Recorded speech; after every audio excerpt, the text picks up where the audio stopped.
Quero saudar a todos, queridos, com a graça e a paz do Senhor Jesus. Amém. É bom, queridos, é bom nós estarmos aqui para cultuar ao nosso Deus, para demonstrar para Ele o quanto nós desejamos, gostamos de estar na Sua presença, entendendo que não há realmente lugar melhor para nós estarmos do que estar na presença dEle. E isso é uma verdade absoluta. Não existe nenhum outro lugar tão bom quanto estar na presença dEle, irmãos. E nós precisamos cultivar isso nas nossas vidas, para que nós possamos viver dias melhores. Eu gostaria que os queridos abrissem suas Bíblias, tanto os que aqui estão, como aqueles que estão nos assistindo, nos vendo e participando desse momento de culto por meio da internet. Tiago, capítulo 4. Esse é um texto que eu compartilhei domingo na igreja, que eu creio ser extremamente importante para as nossas vidas e tem muito a ver com esse tempo de oração, com esse culto de oração, ou com a nossa vida de oração, seja aqui na igreja ou em casa, Onde quer que nós estejamos, a nossa vida de oração tem a ver, acredito eu, com esse texto do capítulo 4 de Tiago.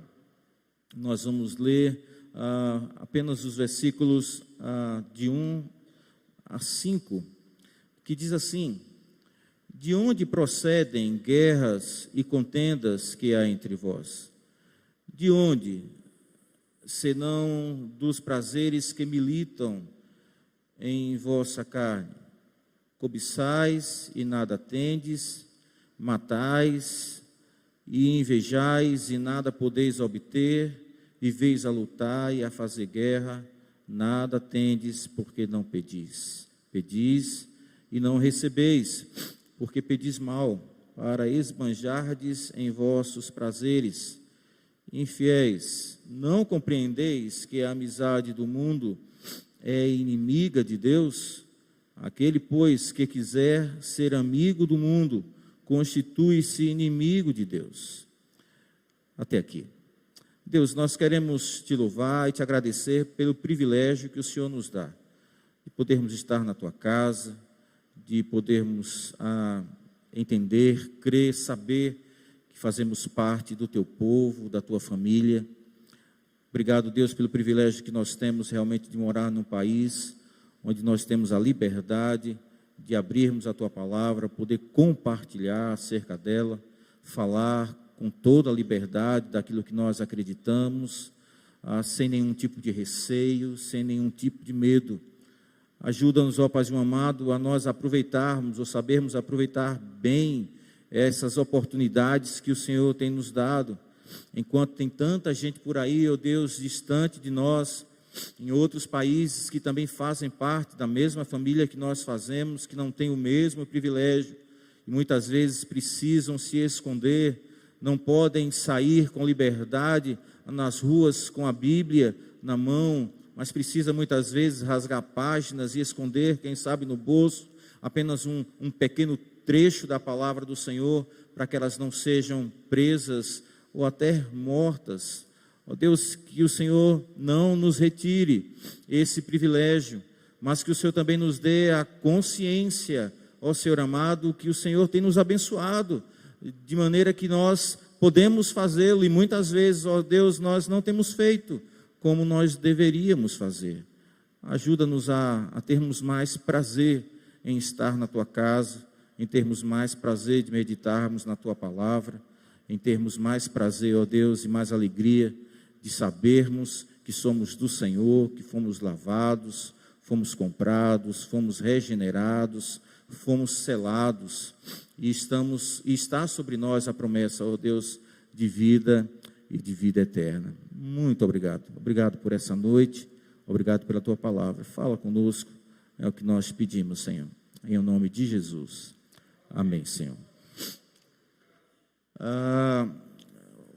Tiago, ele começa o capítulo 4 fazendo um questionamento, fazendo uma pergunta, E a pergunta é exatamente essa: de onde procedem guerras e contendas que há entre vós? Mesmo Tiago que que executa a pergunta, que faz a pergunta, ele responde. E ele diz que, de onde senão dos prazeres que militam na vossa carne? A gente precisa entender um pouquinho, e eu gostaria de tentar esclarecer um pouco o que seria esses prazeres que muitas vezes militam na nossa carne. Tiago, capítulo 1, versículo 27, o próprio Tiago, no capítulo 1, versículo 27, ele vai dizer o seguinte: a religião pura e sem mácula para com o nosso Deus e Pai é esta: visitar os órfãos e as viúvas nas suas tribulações e a si mesmo guardar-se incontaminado do mundo. A religião pura e sem mácula. A parte B do texto diz que é nos manter incontaminados do mundo. Muitas vezes nós temos pedido, irmãos, e nós fazemos isso em oração, nós temos clamado ao Senhor, e se nós formos de verdade, bastante sinceros, nós somos uma igreja, e quando eu falo nós, eu não estou me referindo apenas a nós, da igreja presbiteriana, mas nós, povo de Deus, né, que se chama pelo nome do Senhor, é uma igreja que pouco tem orado, e por consequência de pouca oração, nós também temos recebido a resposta de maneira pequena, frágil, pouca resposta nós temos tido, e quando eu penso em pouca resposta de oração, eu estou pensando nas respostas que nós desejamos, as respostas de Deus favoráveis a nós. E a Bíblia diz que na verdade nada muda, e eu creio, segundo o preceito bíblico, segundo o texto que Tiago apresenta para nós, muitas vezes nós não temos recebido pelo mesmo motivo que aqui ele vai trabalhar junto aos queridos irmãos, e aqui ele expressa essas verdades, e ele diz que o motivo pelo qual nós muitas vezes não temos recebido as orações são exatamente porque nós estamos militando, desejando, ou sendo movidos simplesmente por prazeres nossos, né? Nós temos buscado apenas os nossos próprios interesses, e é isso que ele vai dizer nos versos 2 e 3, quando ele diz: cobiçais e nada tendes, matais e invejais e nada podeis obter, viveis a lutar e a fazer guerras, nada tendes, porque não pedis. São desejos não respondidos, né? São desejos que Deus não satisfaz os desejos do coração, embora a Bíblia nos prometa, né? A Bíblia nos diga que Deus satisfará o desejo do nosso coração. Mas nós precisamos realmente entender que Deus satisfaz os desejos do nosso coração, quando os desejos do nosso coração é um com os desejos do coração de Deus. Deus não vai simplesmente fazer aquilo que eu quero, ou aquilo que nós queremos, ou aquilo que nós desejamos. Nós precisamos buscar e saber de Deus aquilo que o Senhor quer para mim, porque é Ele que sabe o que é melhor para mim. Nós não sabemos, podemos até imaginar e pensar que nós sabemos o que é melhor, mas a Bíblia nos revela que apenas a vontade de Deus é boa, é agradável e perfeita, não é a vontade do homem. Para o homem que é limitado e incapaz, ele olha para frente, ele olha os seus caminhos, e a Bíblia diz que todos esses caminhos para esse homem parecem ser caminhos bons, porque é uma visão limitada, é uma visão pequena, e ele não consegue realmente enxergar lá na frente qual é o resultado daquilo que eu tenho pedido, daquilo que eu tenho feito. Então, os prazeres que militam, o texto fala, e quando eu penso no texto e falando sobre esses prazeres, a ideia aqui desses prazeres são exatamente isso, né? São pessoas que são movidas por um egoísmo, elas são movidas a orarem, mas elas oram pensando apenas em si, nunca no outro. Esses sentimentos, a Bíblia diz, são sentimentos carnais, são sentimentos mundanos e não podem motivar ou mover as nossas vidas. E o próprio texto também diz que quando nós somos movidos por esses prazeres que militam na nossa carne, nós demonstramos muitas vezes a nossa inimizade ou a nossa amizade com o mundo ou com os preceitos do mundo, e automaticamente nós mostramos o quanto nós temos nos tornado inimigos de Deus, inimigos do Senhor. É o que diz o verso 4, infiéis, não compreendeis que a amizade do mundo é inimizade de Deus? Aquele, pois, que quiser ser amigo do mundo, constitui-se inimigo de Deus.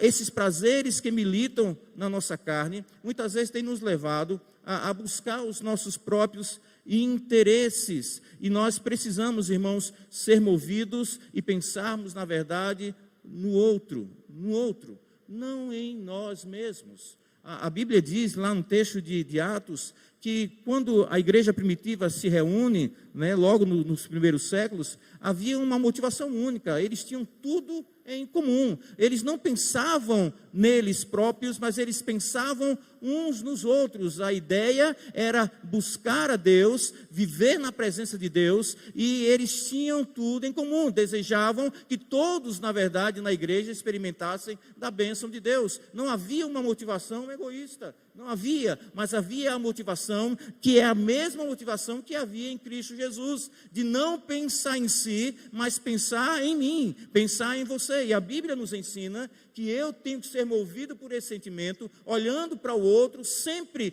como se ele fosse superior a mim mesmo. E a gente deve parar de estar pensando e buscando as coisas, pensando apenas em nós, irmãos. A Bíblia nos apresenta que quando nós vivermos essa comunhão, quando nós experimentarmos dessa comunhão, dessa intimidade entre nós, o mundo irá olhar para nós e irá realmente perceber que nós somos do Senhor Jesus.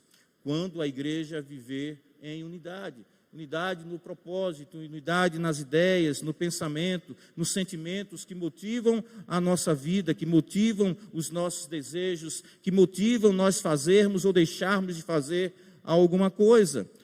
O texto de Tiago fala e diz: de onde procedem as guerras e as contendas que há entre vós? A Bíblia responde: essas contendas e guerras, elas existem por motivações, muitas vezes, que estão dentro de mim e de você. O apóstolo Paulo, irmãos, ele vai falar de maneira clara, e se Paulo falou, com certeza, ele tem todo um respaldo, né, de vida, e está escrito nas Sagradas Escrituras. Então tem o respaldo da própria Escritura, quando ele diz que ele era um homem terrível, porque o querer, muitas vezes, fazer o bem, estava nele, isso interiormente, mas muitas vezes o efetuar, o realizar, ele não conseguia, né? Então nós precisamos ter cuidado com os sentimentos que nós temos interiormente, porque muitas vezes nós até podemos e queremos, desejamos fazer ou buscar a presença de Deus e fazer a vontade de Deus, mas muitas vezes nós nos pegamos fazendo não aquilo que Deus gostaria que nós fizéssemos, e nós muitas vezes estamos fazendo exatamente aquilo que nós queremos fazer, né? E não o que Deus quer que nós façamos. Quando eu penso nessas guerras, nessas contendas, nesses prazeres que militam na nossa carne, eu gostaria de pensar em 3 coisas que nós precisamos ter cuidado e tratar nas nossas vidas, porque elas servem de motivação, que nos levam a fazer ou deixar de fazer as coisas, né? E aí eu gostaria que nós fôssemos lá para o profeta Jeremias, no capítulo 17. É um texto, eu creio, já conhecido dos irmãos. Eu acho que todos nós um dia já ouvimos alguém falando sobre esse texto, ou pelo menos de algum versículo desse texto, alguns versículos desse texto. Jeremias, capítulo 17. O profeta Jeremias, ele diz assim, versos 5 até o 10, ele diz: assim diz o Senhor, maldito o homem que confia no homem, faz da carne mortal o seu braço e aparta o seu coração do Senhor, porque será como um arbusto solitário no deserto, e não verá quando vier o bem, antes morará nos lugares secos do deserto, na terra salgada e inabitável. Bendito o homem que confia no Senhor, e cuja esperança é o Senhor, porque ele é como árvore plantada junto às águas, que estende as suas raízes para o ribeiro, e não receia quando vem o calor, mas a sua folha fica verde, e no ano de sequidão não se perturba, nem deixa de dar fruto.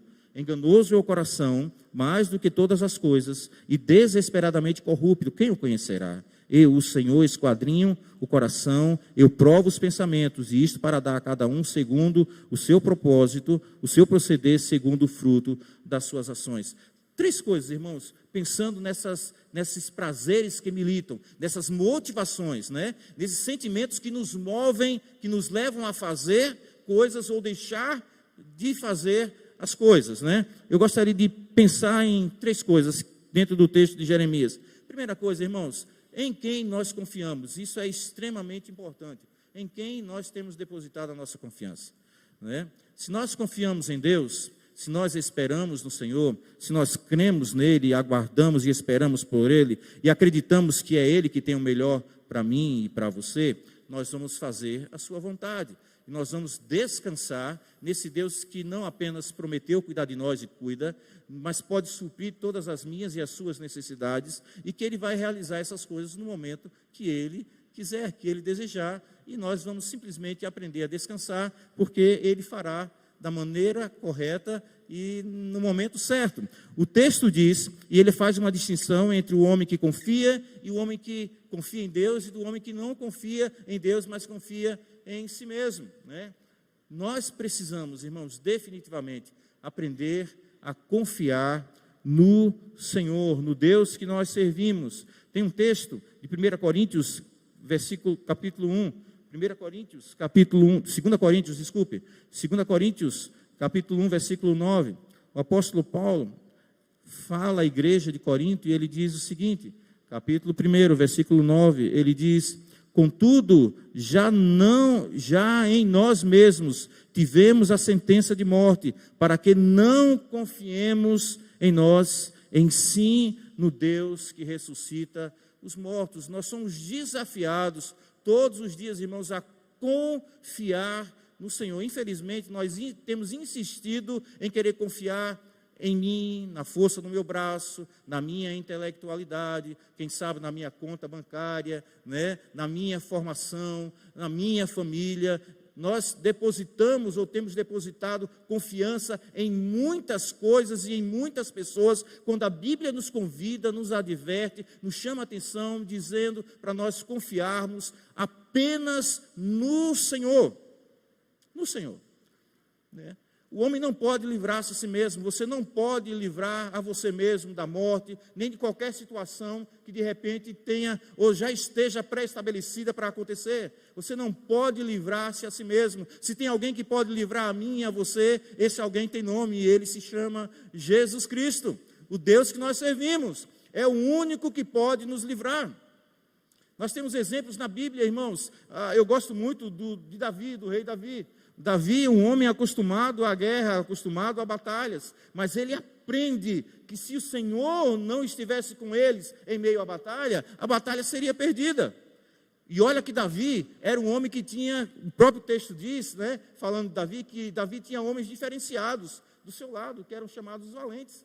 Eram homens que faziam uma grande diferença, tinha homens que valia por 500 homens normais. Não era como eu não, irmãos. Eram homens diferentes, né? Não era como o Edmário, né? Mas eram homens, não que Edmário não seja um rapaz forte, né? Mas eram homens diferenciados.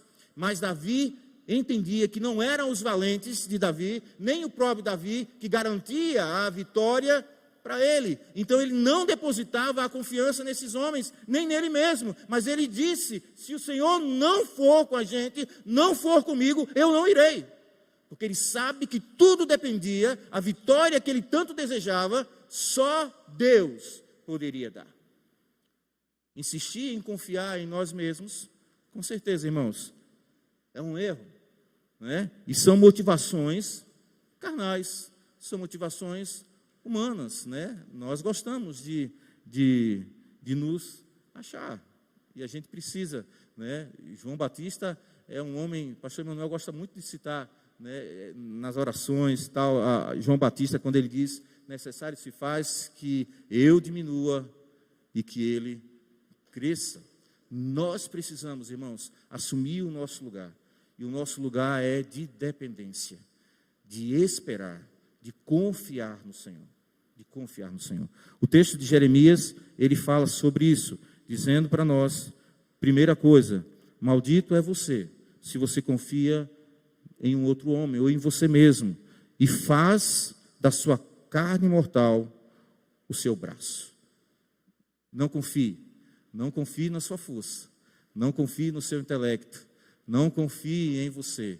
Tenha cuidado, aprenda a confiar no Senhor.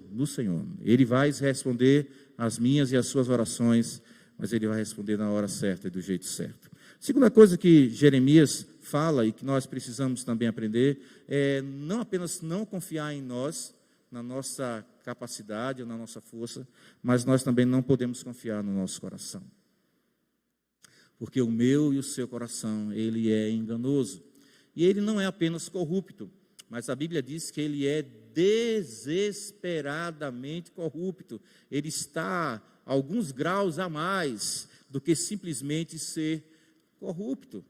Salomão, ele escrevendo o livro de Provérbios, ele diz que de tudo o que se deve guardar, nós precisamos ter o cuidado de guardar o nosso coração, porque é dele que vai proceder todos os desígnios, todas as coisas da nossa vida, vai lá do nosso coração.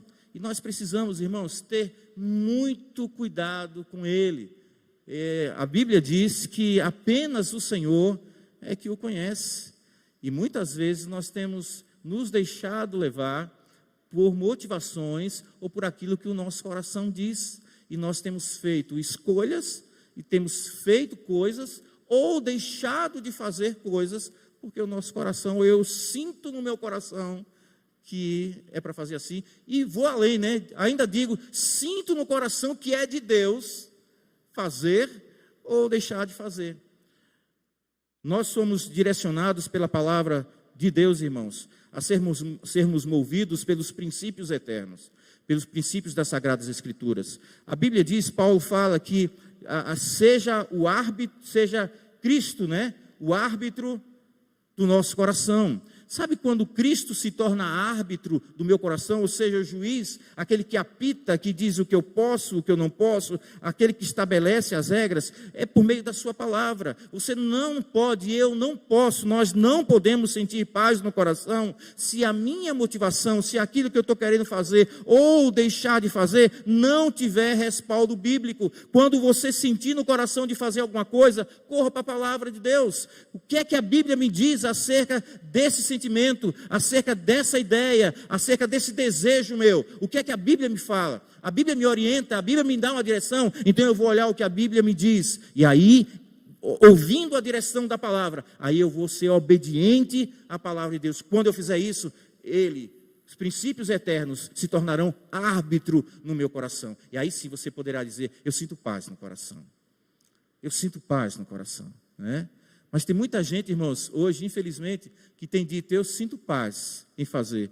E a atitude dela em fazer ou deixar de fazer não encontra respaldo bíblico. Essa paz que essa pessoa afirma sentir não é a paz de Cristo, mas é a paz que Jesus disse, a minha paz vos dou, não vos a dou, como o mundo a dá.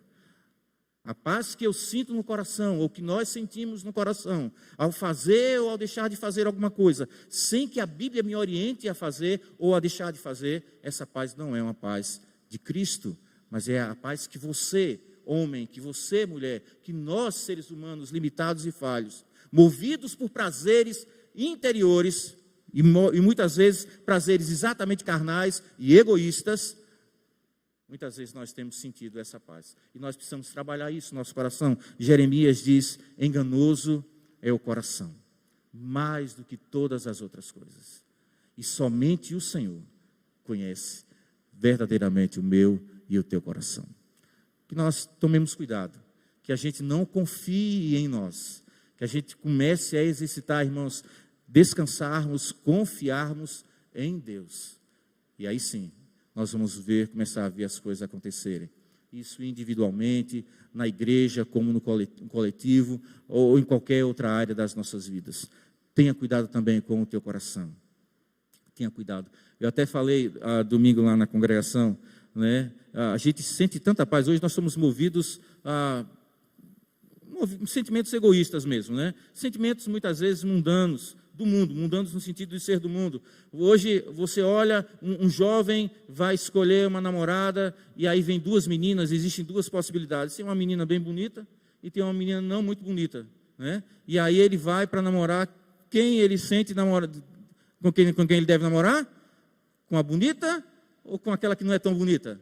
Aí ele vai dizer, eu sinto no meu coração que é de Deus, e ele vai, a tendência natural dele é escolher aquela que é mais bonita, né? Mas quem dita esse preceito? Quem é que está ditando esse preceito, irmãos? Existe algum tipo de respaldo bíblico para nós usarmos, para fazermos esse tipo de escolha? Muitas vezes nós estamos visualizando, vislumbrando o exterior e temos esquecido daquilo que deveria ser o mais importante nas nossas vidas, que é o interior. Paulo diz, olha, o querer fazer o bem está no meu interior, né? Muitas vezes no meu exterior eu não consigo efetuá-lo, né? Eu sou um homem miserável. A gente tem esquecido e tem dado muita ênfase no que é aparente, no que é exterior, e temos esquecido do que é interior. O preceito bíblico existe e nós precisamos observar, e nós não podemos deixar que o nosso coração nos conduza segundo ele acha, mas o nosso coração precisa estar embasado, fundamentado, alicerçado, sendo direcionado pelos preceitos eternos, que são os preceitos da palavra do Senhor. E a terceira coisa, Jeremias também diz que o Senhor esquadrinha o coração e ele também prova os pensamentos. O que é que tem ocupado, irmãos, as nossas mentes, né? O que é que o tempo das nossas vidas, onde nós temos investido, né?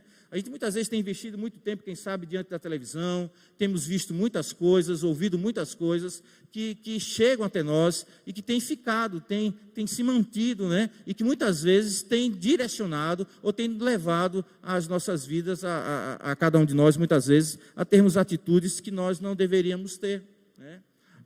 Há um conselho do apóstolo Paulo que eu gosto demais, e ele diz lá em Filipenses, no capítulo 4, versículo 8, é um texto também com certeza conhecido dos irmãos, e é uma orientação, não apenas de Paulo, mas é uma orientação bíblica, é uma orientação de Deus para as nossas vidas, e ele diz o seguinte, finalmente, irmãos, tudo que é verdadeiro, tudo que é respeitável, tudo que é justo, tudo que é puro, tudo que é amável, tudo que é de boa fama, se alguma virtude há e se algum louvor existe, seja isso o que ocupe os vossos corações. Mas percebam o término do versículo, quando ele diz, se alguma virtude há e se algum louvor existe. Naquilo que eu e você, nós pensamos, e sendo movidos por esse pensamento, eu preciso olhar para a motivação dos meus pensamentos, aonde o meu pensamento está querendo me levar, eu tenho que me questionar a mim mesmo, segundo de novo os preceitos da palavra do Senhor, existe alguma virtude nisso, existe algum louvor nisso, o Senhor Jesus será louvado, será glorificado nessa minha ideia, nesse meu pensamento, que está me movendo a fazer ou a deixar de fazer alguma coisa? Se o Senhor não for louvado, se não há louvor naquilo que eu estou pensando fazer, rejeite, retire da tua mente.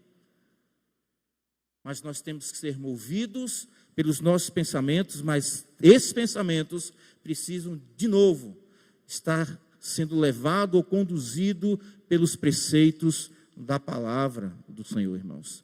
Senão nós vamos ser enganados pelos prazeres que militam na nossa carne, pelas motivações do homem e da mulher que ainda é carnal, que habita em um corpo carnal, que ainda não tem a perfeição em si. Um dia nós seremos perfeitos e nós não precisaremos ter mais nenhum tipo de cuidado, mas enquanto aqui nós estivermos, nós precisamos ter o cuidado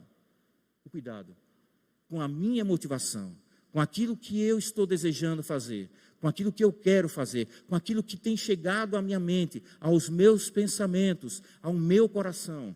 Eu tenho que levar cativo o meu coração, cativa a minha mente, à palavra de Deus. E colocar pelo prisma, né, e pelo crivo das Sagradas Escrituras. Se foge dos preceitos eternos, precisa ser rejeitado. Precisa ser rejeitado. Tiago, e eu quero terminar, Tiago, ele diz, ele fala sobre 3 desejos, né? 3 prazeres que se encontram no texto de Tiago. Ele fala sobre o desejo descontrolado, né? Movido por um homem, por uma mulher, por uma humanidade, segundo aqui no texto, né? Por um povo aqui, ao qual Tiago está escrevendo para eles, são prazeres descontrolados, é um povo que deseja, que busca, que cobiça, que quer, mas não tem, mas não consegue.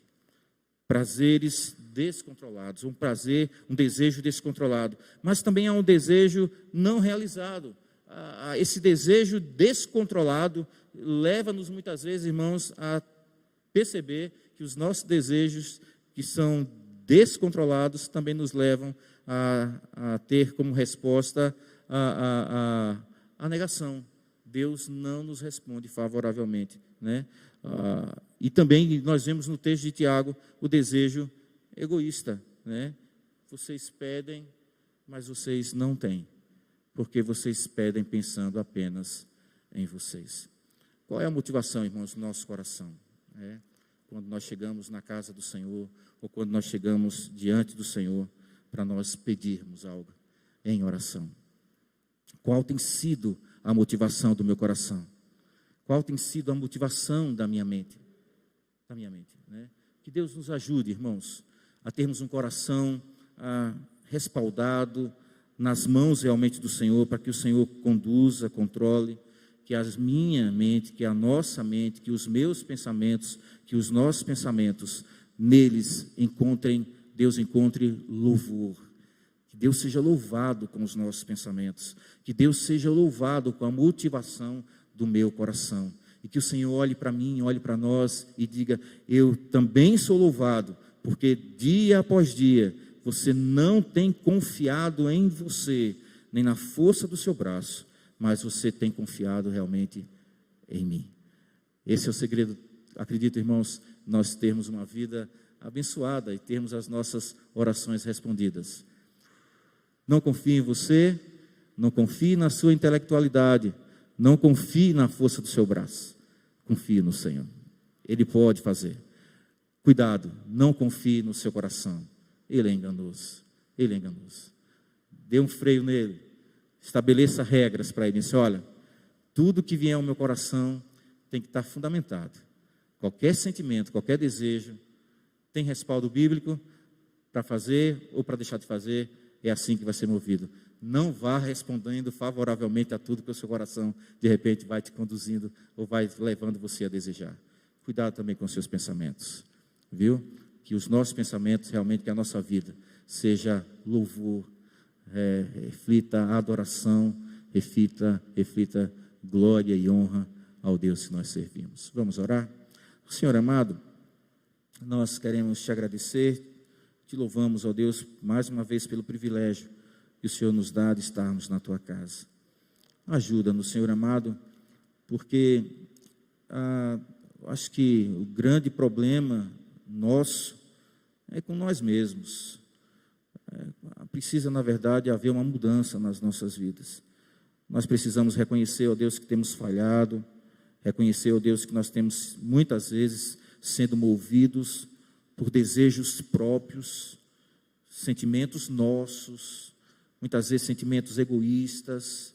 Nós não temos pensado no próximo, não temos pensado em Deus, nós não temos pensado muitas vezes em ninguém, mas nós muitas vezes temos pensado apenas em nós. E quando nós somos movidos dessa maneira, segundo o preceito lá de Tiago, nós muitas vezes vamos pedir, e nós não receberemos, porque nós estamos sendo movidos por prazeres que têm militado na nossa carne. E essa atitude, ó Deus, é reflexo de alguém que não é amigo de Deus. E nós queremos nos tornar amigos do Senhor. Amigos, para que nós possamos nos achegar na tua presença, com toda a certeza de que o Senhor não apenas irá nos ouvir, mas que o Senhor irá nos responder, porque nós estaremos orando de acordo com a tua vontade. Queremos trazer, ó Deus, ao nosso coração a pessoa de Jesus, que foi, durante o seu ministério aqui, foi desafiado a abrir mão, né? Foi muitas vezes até meio que colocado contra a parede, em xeque, né? Para que ele negasse a vontade daquele que eu tinha enviado. Muitas coisas foram favorecidas a ele. Ele foi desafiado: se verdadeiramente tu és quem você diz que és, desça daí, salva-te a ti mesmo, salva a nós também. Mas o Senhor Jesus sempre teve o cuidado de fazer tão somente a vontade do Pai. Ele nunca se deixou levar pelo seu próprio coração, mesmo que as lutas, dificuldades, as adversidades, os sofrimentos, chegaram a ele. Ele sempre teve o cuidado de realmente glorificar ao Pai, através da sua vida, através das suas palavras, através daquilo que ele fez e através daquilo que ele deixou de fazer. Ajuda-nos, ó Pai amado, a sermos movidos pelo mesmo sentimento que houve em Cristo Jesus e que houve também na vida de tantos homens de Deus que tiveram a humildade de reconhecer a sua fragilidade, a sua pecaminosidade, mas se quebrantaram na presença do Senhor e clamaram para que o Senhor estivesse movendo as suas vidas, para que eles desejassem tão somente fazer a vontade do Pai. Muito obrigado, Senhor. Nós te agradecemos, no nome de Jesus. Amém, Senhor.